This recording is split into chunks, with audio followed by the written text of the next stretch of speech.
গৈছোঁ ৰুমলৈ গৈছোঁ আৰু সি ধুনীয়াকৈ খোৱা জেগাতে কাপোৰ ঢাকি থৈ দিছে।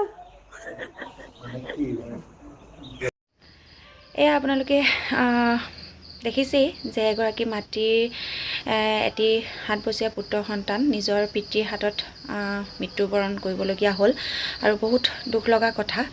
ইটোৰ পাছত সিটো ঘটনা হৈ গৈ আছে আৰু কেইদিনমানৰ আগত পল্লৱী আপোনালোকৰ আগত জনাইছিলোঁ, এই ইউটিউবাৰ পল্লৱীৰ হাতত নিজৰ পুত্ৰৰ লগত লৈ আত্মহত্যা কৰিলে আৰু এতিয়া আকৌ নিজৰ দেউতাকে নিজৰ 7 বছৰীয়া পুত্ৰক আত্মহত্যা কৰিলে। লগতে এতিয়া জানিবলৈ পোৱাৰ মতে যে নিজেও মৃত্যুবৰণ কৰিলে, নিজৰ পুত্ৰক মৰাৰ পাছত আকৌ নিজেও ছুইচাইড কৰি ল'লে আৰু এতিয়া ইটোৰ পাছত সিটো এইবোৰ নিউজে দেখিবলৈ পোৱা গৈছে আৰু এগৰাকী মাতৃৰ অন্তৰত যিমানখিনি আঘাত সোমালে, যিমানখিনি অন্তৰত দুখ পাইছে, সেই দুখখিনি আপোনালোকৰ আগত প্ৰকাশ কৰিছে, মিডিয়াৰ আগত প্ৰকাশ কৰিছে। মানে ঘটনাটো কিহৰ ওপৰত হ'ল, কেনেকৈ হ'ল, সম্পূৰ্ণ তেওঁ খুলি পিনে জনাইছে আৰু পিতৃ পুত্ৰৰ মাজত যিটো সম্পৰ্ক, সেই সম্পৰ্কৰ বিষয়ে তেওঁ দাঙি ধৰিছে। ভিডিঅ'টো শেষলৈকে চালেই গম পাব আপোনালোকে, ভিডিঅ'টো শেষলৈকে চাওক। ৰুমলৈ গৈছোঁ আৰু সি ধুনীয়াকৈ খোৱা জেগাতে কাপোৰ ঢাকি থৈ দিছে। নহয় সি কম্বলে ল'ৰাই জনা শুনাত মৰা নাইকিয়া, সি শুই থাকোঁতে মাৰি থৈ গৈছে। সি মানে সি টোপনিতে মৰিলে, মানে সি গমেই নাপালে, তাক একো হোৱা নাইকিয়া, সি যেনেকৈ শুইছিলে মুখখন মেলি তেনেকৈ শুই থাকিলে। সেইদিনাখন বৃহস্পতিবাৰ, তাৰ স্কুল বন্ধ আছিলে। আমাৰ জেঠাইৰ গা বেয়া হোৱাৰ কাৰণে ঘৰত থকা বাইদেউৰ লগত মই জেঠাইৰ গা বেয়া খবৰ ল'বলৈ গৈছিলোঁ। তাকো লগ ধৰিছিলোঁ মই, কিন্তু সি বাপেকৰ লগত থাকি ভাল পায়। সেইকাৰণে মোক ক'লে যে মা মই নাযাওঁ, পাপাৰ লগত থাকিম, ককা আইতা থাকিব, তুমি যোৱা। খালি ল'ৰাই কৈছে মই খালি ৰাতি ককো আনিবা, পোলাও মাম খাম। তাই মই গ'লোঁ 12:30মান বজাত ঘৰৰ পৰা ওলাই গৈছোঁ। ওলাই গৈ পেলাই সি মোলৈ ফোন কৰিছে। জেঠাইৰ ঘৰ হৈছে সোণাৰী ব্ৰীজৰ ওচৰতে, কিন্তু জেঠাইক ৰাখিছেগৈ জীয়েকে চত্ৰংবাট গহপুৰত। তাৰপিছত সি মোক ফোন কৰিছে 2টামান বজাত, ৰশ্মি হেৰি ল'ৰাই টিভি নাচাই শুৱে বোলে। মই বোলো তাইক দিয়াচোন তুমি। মনজিতে ফোন কৰিছে। মই বোলো কি হ'ল, তুমি টিভি নোচোৱা? কৈছে নাচাওঁ। মই বোলো চিপছ দিছিলোঁ খালা নাই আইতাৰ হাতত? সি কৈছে খালোঁ মা। তাৰপিছত মই বোলো টিভি নোপোৱা যদি তুমি টিভিকে চাই থাকা। তাৰপৰা সি মোৰ বোলো ফোনটো আনিবলৈ কৈছে, হ'ব দিয়া টিভিকে চাওক, অকণ পাছত মই শুৱাই দিম। ইমান ধুনীয়াকৈ কথা কৈছে, একোৱেই নাই সি।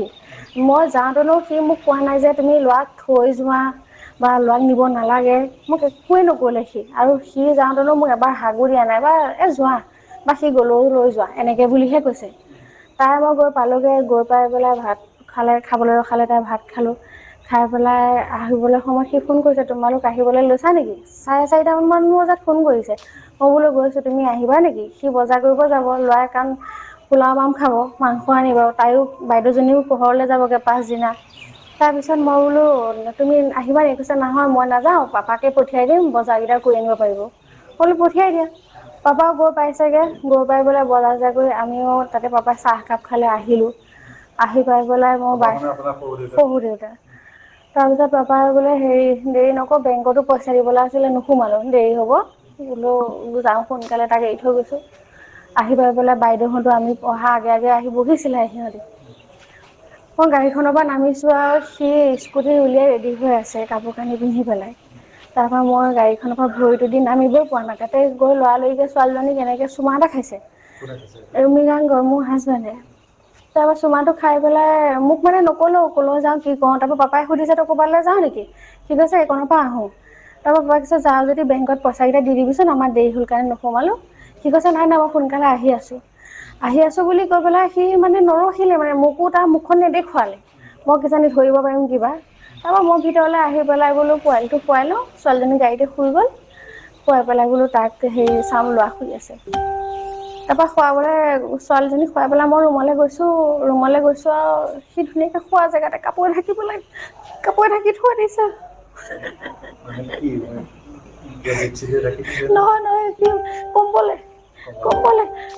ল'ৰাই জনা শুনাত মৰা নাইকিয়া, সি শুই থাকোঁতে মাৰি থৈ গৈছে।